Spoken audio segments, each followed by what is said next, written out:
What's up, guys? It's Duke here from SportsGamers.com, and we got a great Madden 20 tip for you guys today. I'm very excited to break down the hardest blitz to block in all of Madden 20. Yes, this blitz is going to be an easy setup that is able to beat any protection scheme from any type of offensive formation and generate extremely fast pressure to get you guys lots of sacks. So I'm going to show you guys how easy this blitz is, and then I'm going to break down my adjustments that I use against specific types of formations. So I'm going to show you guys it works against, spread. It works against under center. It works against sets like bunch. It works against tight, trips. All that, I'm going to show you guys how to run it against. We're going to go over all the blocking schemes, max protect, slide protect, ID the mic, double team, all that. We're going to show you guys how to beat it with ease because this blitz, like I said, it's an absolute nano blitz that's super tough. So before we get into it, I do want to remind you guys to please subscribe to the channel. Hit that subscribe button in the corner of the video and also turn your notifications on because you do not want to miss out when our tips go live on a daily basis. We post videos, great content you're not going to find anywhere else. Now, guys, if you're really rocking with me, show that love. Hit that like button. If we get 500 likes within the first 24 hours this video's out, I'm going to drop another fire tip for you guys ASAP. All right, so let's get into it now. So we're going to be looking in this 3-4 even, and this is going to be the play we're going to run as the pinch bug zero. In my opinion, like I said, the hardest blitz to block in the whole game. You see similar blitzes from 3-4 odd, 3-4 bear, but to me, this one is just much harder to block overall, and it's just super, super simple to set up. So, like, first, let's look if they happen to be in a spread formation like the 4 verts, right? So I want to break down first how to run this blitz against spread. So what I'm always going to do, regardless of how I'm running this defense against, certain offensive formations, is I always like to have auto flip on, and I'm always going to crash my D-line down. All right, so crash your D-line down, hit left on the D-pad, and then down on the right analog stick. Then I blitz all my linebackers, which is to the right on the D-pad, then right. To the right on the D-pad, and then down on the right analog stick. Then I just press coverage audible, which is Y for Xbox Triangle for PlayStation. Then I just press until these linebackers come up in the gap. Then I hit LB on Xbox or L1 on PlayStation, and then RB for QB contain on Xbox, and that's R1 on PlayStation.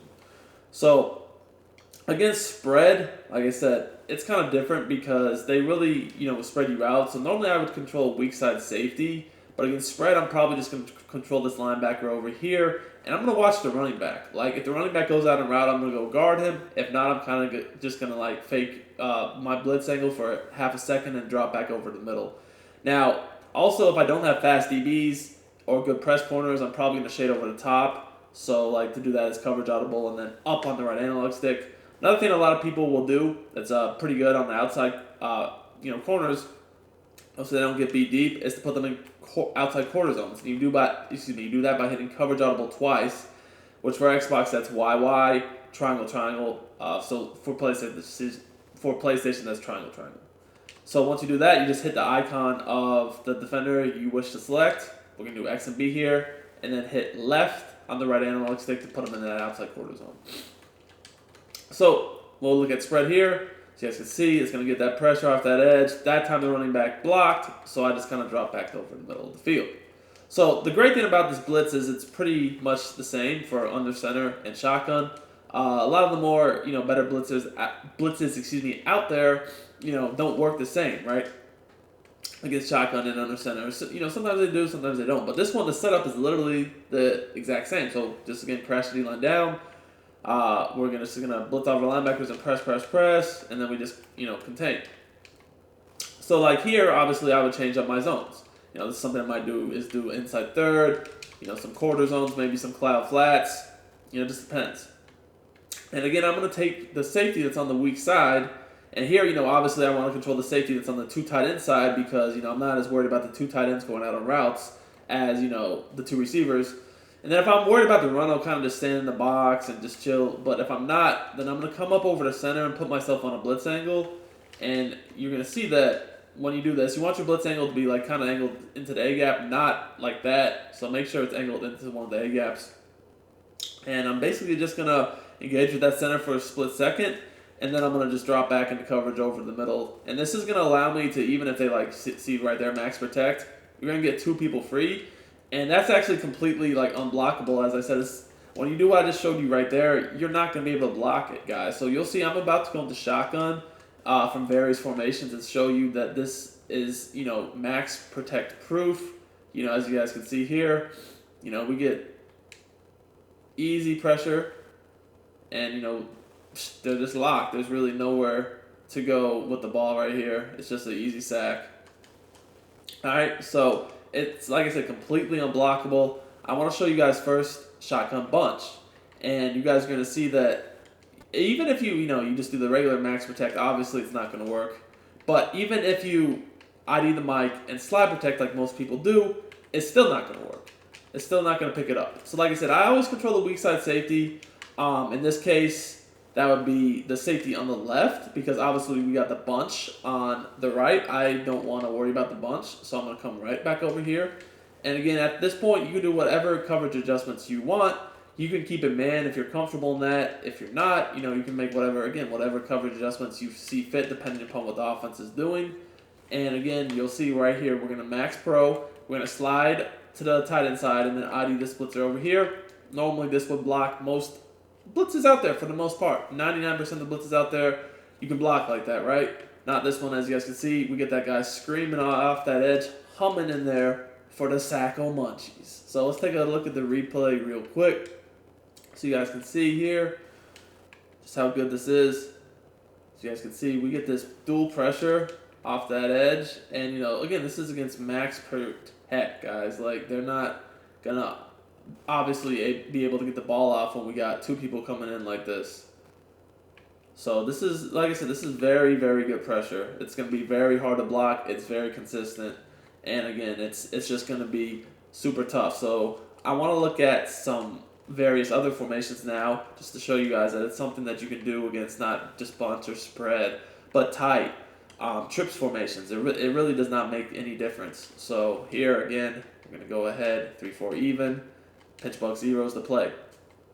So again, we're just going to crash our D-line down, blitz the linebackers, and continuously press until the linebackers come up into the gaps just like that. Then just QB contain. I can do that in a second or two, basically, right?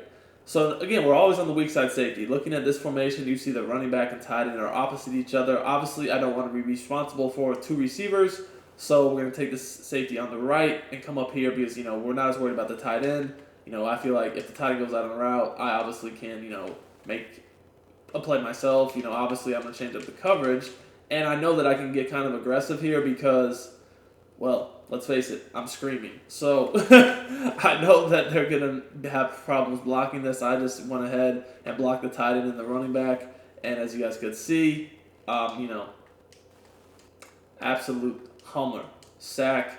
It's a great blitz. Alright guys, I want to show you how it looks against trips to the right formation. So essentially it's going to be the same setup. We're going to go ahead and blitz our linebackers and press repeatedly until they go in the gaps. And, QB contain. And you can crash down if you want. To be quite honest, it works whether you do or not. That's a personal preference, to be honest. But we definitely want to be on the left side safety against the trips to the right. Because, you have three threats over there on the right. We don't want to be responsible for that. You always pretty much want to be on the safety that has the least responsibility in the passing game, which is, in this case, this guy right here. So we're going to go ahead, put him right over the center, put him on the splits angle, and we want to make sure that when we put him on the splits angle that it's going to go straight down. You don't want an angle to the side like there. Like, that's better, straight down, instead of, all crazy to the side. All right, so we're going to go ahead and max protect.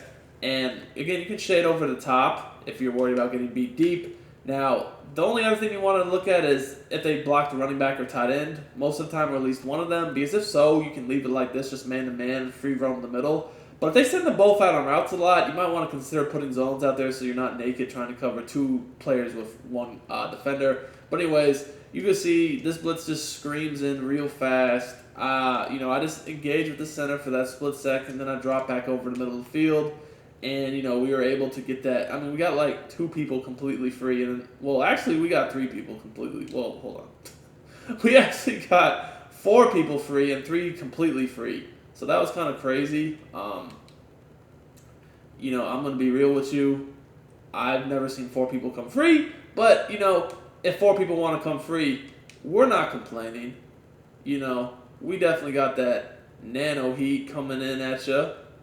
And, we're going to screen. So, like I said, this is going to be a pain in the you-know-what to block. Last formation I'm going to look at is trips tight end. Trips tight end is very easy to scream at. I mean, it's horrible blocking. You have to do a lot compared to other formations, but just let's look at it quickly. Now, I will say with trips tight end, I mean, you can play this one of two ways. You can do like this and just leave it man-to-man, but I don't really like to do that, man across the board, make it really obvious. I like to base a line and press it, and then just crash my D-line down, blitz all the linebackers, and just, again, press until they go in the gaps. Now, what I do past this is I'm going to take this guy that's on the running back tight end side, put him right here, and make sure his blitz angle straight down. Now, I'm going to turn this into a zone. I'm definitely going to do an outside quarter and by that guy right there, and then this safety in the inside third, and I'm probably putting this guy in a cloud flat over here. Unless they motion, then I'll put him in a quarter. And what I'm going to do is if the tight end goes out on a streak, I'm just going to jump that with my user and pick it off real quick. But I definitely have to be on the lookout for that now. Also, this corner, if he's fast, he probably won't get beat, but let's just move him so we don't have to worry about that. So if this trips tight end, this time I'm actually just going to send the tight end out so you guys can see what I'm saying. So if I see the tight end go out on any sort of a route up the field, I don't even think about anything. I just literally just go run underneath them to pick that off if they throw it. That you definitely have to be out on the lookout for, because if you don't, you're obviously going to give that up. But I mean, I cannot tell you guys how many picks I've baited that way by them thinking, oh, I can just throw it real quick, because I do slightly engage with the center, but I promise you every time I'm under that throw, I pick it off. Half the time it's a pick six. It's one of my favorite ways to bait people in this game. And, I mean, I catch a lot of people with that. But now, if the tight end does block, obviously then we don't even have to worry about doing that, and we can kind of just sit more over the middle of the field to defend, the trips guys coming. So, the only really way that's good to counter this blitz, if you guys are wondering, is you almost have to use a motion blocking scheme where you use some form of max protect to pick up one side, and then also motion block on the opposite side, which definitely limits your offense a ton. And the thing is, if they start doing stuff like that, you can literally blitz one extra player yourself, and then they have no hope. So at the end of the day, it truly is a very, very good blitz. I hope you guys enjoy it, man. Smash that like button. And in the meantime, if you guys want more great Madden 20 tips, head over to sportsgamers.com. I'm out of here.